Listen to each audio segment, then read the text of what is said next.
इस भारत में एक ऐसी सरकार और विचारधारा का साया छाया है जिसके जरिए न समानता का अधिकार बचा है, न एक स्वतंत्र और स्वाभिमानी भविष्य का। कुछ सालों पहले हमारे देश की अर्थव्यवस्था ऐसी गति से बढ़ रही थी कि दुनिया हमारे तरफ देखने लगी। ये कहा जाता था कि चीन की तरह हिंदुस्तान की अर्थव्यवस्था भी इतनी तेजी गति से बढ़ रही है कि भारत की अर्थव्यवस्था भी विश्व की सबसे विकसित अर्थव्यवस्थाओं की तरह मजबूत बन रही थी। विदेशी पूंजी भारत में आने लगी, हमारे उद्योग मजबूत बने, मनरेगा जैसी ग्रामीण योजनाओं के जरिए रोजगार बने। लेकिन आज भाजपा के 6 सालों के राज के बाद स्थिति ये बन गई है कि रोजगार बढ़ने के बजाय घट रहे हैं। जीडीपी पाताल पर आकर आ गई है, महंगाई हद से ज्यादा बढ़ गई है, फैक्ट्रियां बंद हो रही हैं, car, motorcycle, TV, fridge, biscuit, कपड़े, सब कारखानों का काम घट रहा है। छोटा व्यापारी असफल जीएसटी से जूझ रहा है। एक तरफ आपसे काम छीना जा रहा है और दूसरी तरफ महंगाई बढ़ती चली जा रही है। फिर भी हर बस स्टॉप पे, हर अखबार में, हर टीवी के चैनल पे भाजपा के इश्तिहार में आपको लिखा क्या दिखता है? मोदी है तो मुमकिन है। असलियत ये है बहनों और भाइयों कि भाजपा है तो 100 रुपए की किलो की प्याज मुमकिन है।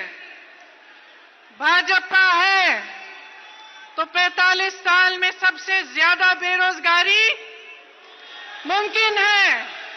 भाजपा है तो 4 करोड़ नौकरियां नष्ट होना।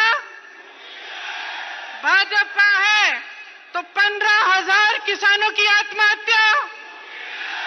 भाजपा है तो हमारे नवरत्न कंपनियां की बिक्री। भाजपा है तो भारतीय रेलवे और एयरपोर्ट की बिक्री। भाजपा है तो ऐसे कानून बन रहे हैं जो हमारे संविधान के खिलाफ हैं, ऐसे कानून जिनकी विभाजनकारी नीयत से देश का संविधान खतरे में है। मैं आज आप सबसे कहना चाहती हूं, जो यहां इस रैली में उपस्थित हैं, जो अपने घरों में बैठकर टीवी पर देख रहे हैं,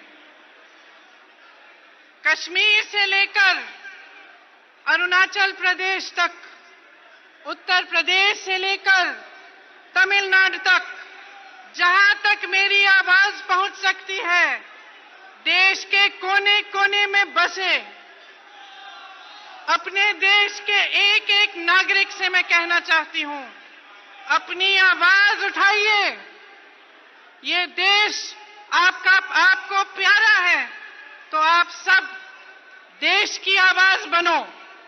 आज अगर हम अपनी आवाज नहीं उठाएंगे, अगर हम इन परिस्थितियों को देखते हुए भी भय और झूठे प्रचार के अंधकार में दबे रहेंगे, अगर हम चुप रहेंगे, तो हमारे देखते देखते बाबा साहेब अम्बेडकर द्वारा लिखा गया हमारा क्रांतिकारी संविधान नष्ट हो जाएगा। हमारे देखते देखते इस देश का विभाजन शुरू हो जाएगा और हम इस गुनाह के उतने ही दोषी होंगे जितने भाजपा और आरएसएस के झूठे, अहंकारी और भ्रष्ट नेता हैं। कुछ दिनों पहले मैं अवध के एक किसान के घर गई। शायद उनकी उम्र मेरे पिता की उम्र से थोड़ी ही कम थी।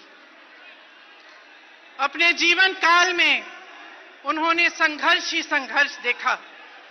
किसानी के साथ साथ लोहार का काम करते थे। नोटबंदी के बाद उनका ये काम बंद हो चुका। उनकी 5 बेटियां थीं, 1 बेटा। नोटबंदी के बाद बेटा मजबूर हुआ, उसे उत्तर प्रदेश छोड़ना पड़ा, दूसरे प्रदेश में नौकरी ढूंढने के लिए गया।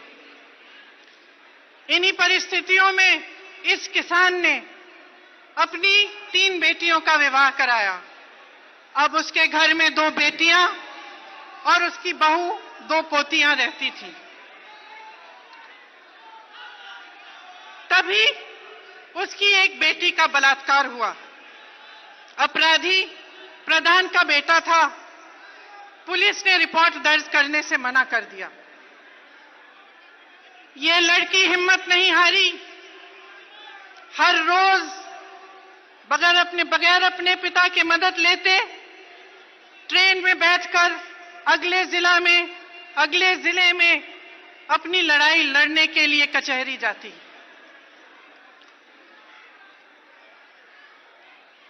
यहां पर उसके गांव में प्रधान और उनके परिवार के लोगों ने बेरहमी से उसके पिता को पीटा, उसके खेत जला डाले, उसकी 9 साल की भाभी की बेटी को भयंकर तरह से धमकाया। फिर भी वो हिम्मत नहीं हारी। इंसाफ की आस में एक सुबह उठकर अपने घर से अदालत जा रही थी, जब अपराधियों ने उसे पकड़ा और बीच सड़क में उसे जला डाला। जलते हुए वे साहसी लड़की 1 किलोमीटर भागी और अंत में हार कर गिर गई।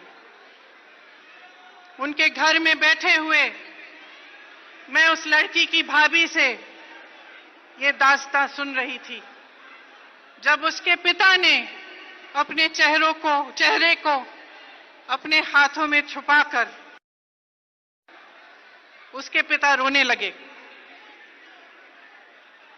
मुझे उस पल में अपने पिता की याद आई।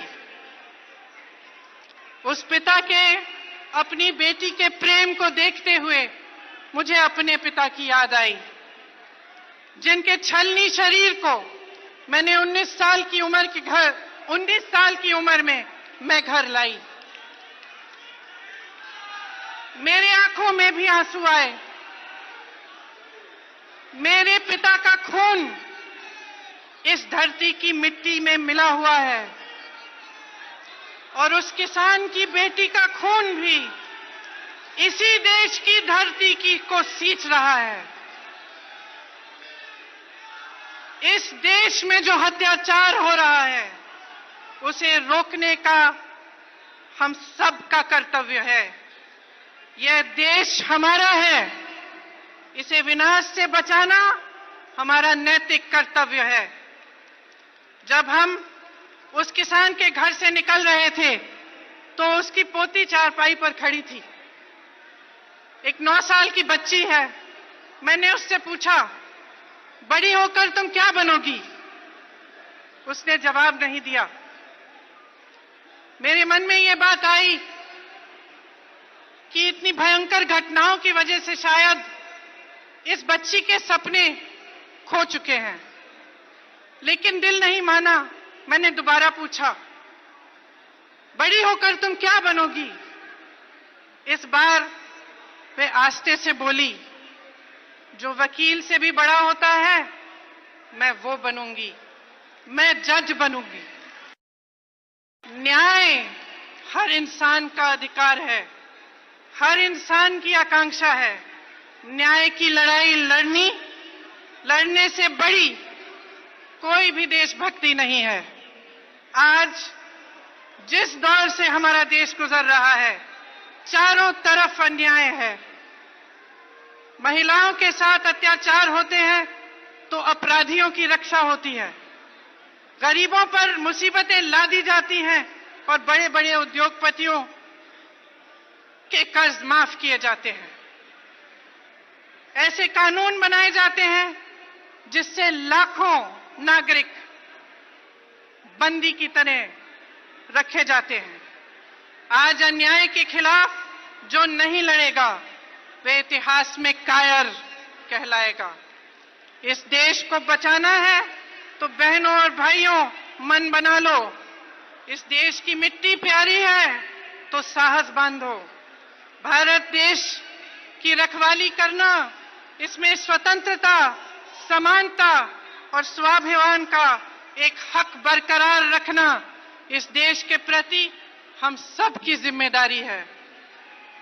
अवध में उस गांव में एक नन्ही सी लड़की के सपनों की तरह हर हिंदुस्तानी के सपनों को सुरक्षित रखना हमारी जिम्मेदारी है, आप सबकी जिम्मेदारी है। और इस जिम्मेदारी को निभाने के लिए सबसे बड़ी भूमिका कांग्रेस के मेरे कार्यकर्ता बहन और भाई आप सबकी है। आप सब यहां आए हैं आज अपने देश को बचाने के लिए, ये भावना लेकर यहां आए हैं। इसके लिए मैं एक बार फिर आप सबको बहुत बहुत धन्यवाद देती हूं। जय हिंद, जय हिंद, जय हिंद।